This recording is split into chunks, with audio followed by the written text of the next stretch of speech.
पुकारता है वो ना सोता है, तू पुकारता है वो सुनता है, तू पुकारता है वो ना सोता है, तू पुकारता है वो सुनता है। तेरी पुकार, तेरी पुकार, तेरी पुकार, तेरी पुकार।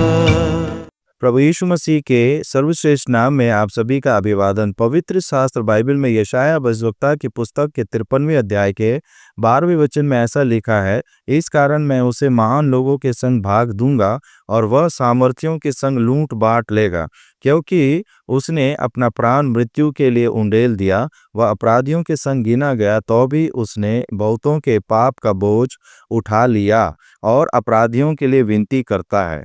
भाग का अर्थ है मिरास। असल में इस प्रकार का इनाम विशेष रूप से किसी योद्धा या विशेष कार्य करने वाले व्यक्ति को दिया जाता है। उसके शौर्य की प्रशंसा के रूप में उसे कोई क्षेत्र या निश्चित प्रदेश इनाम के तौर पर दिया जाता है। परमेश्वर पिता कहते हैं कि वह प्रभु यीशु मसीह को एक भाग देंगे।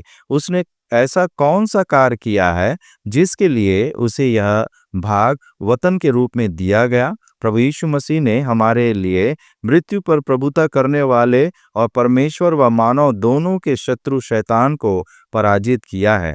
शैतान ने अपनी चालाकी और धूर्तता से मनुष्य को पाप में फंसाकर उस पर मृत्यु का दंड ला दी है। पाप के कारण मनुष्य का अंत नरक में होना निश्चित हो गया है। ऐसी स्थिति में मसीह ने मनुष्य के बदले की मृत्यु को स्वयं पर ले ली। वह निर्दोष और निष्कलंक होते हुए भी क्रूस पर मर गया और कब्र में दफनाया गया। स्वयं को विजयी मानकर घूम रहे शैतान को तब झटका लगा जब प्रभु यीशु मसीह तीसरे दिन मृत्यु में से फिर जी उठा और उसने मृत्यु, कब्र और शैतान तीनों को पराजित किया। अब उसने अपने पर विश्वास करने वालों के लिए अनंत मार्ग का जीवन का मार्ग खोल दिया। उसके इस कार्य के लिए परमेश्वर ने उसे एक भाग दिया। यह भाग क्या है? इज़राइल को संबोधित करते हुए मूसा ने परमेश्वर से कहा था, ये लोग तेरी प्रजा और निज भाग हैं, जिनको तू अपने बड़े सामर्थ और बलवंत भुजा के द्वारा निकाल ले आया है। जिस इज़राइल को परमेश्वर अपनी निज प्रजा कहता है, वह उसका भाग है, क्योंकि उसने उन्हें मिस्र की दासत्व से बाहर निकालकर उनका उद्धार किया था।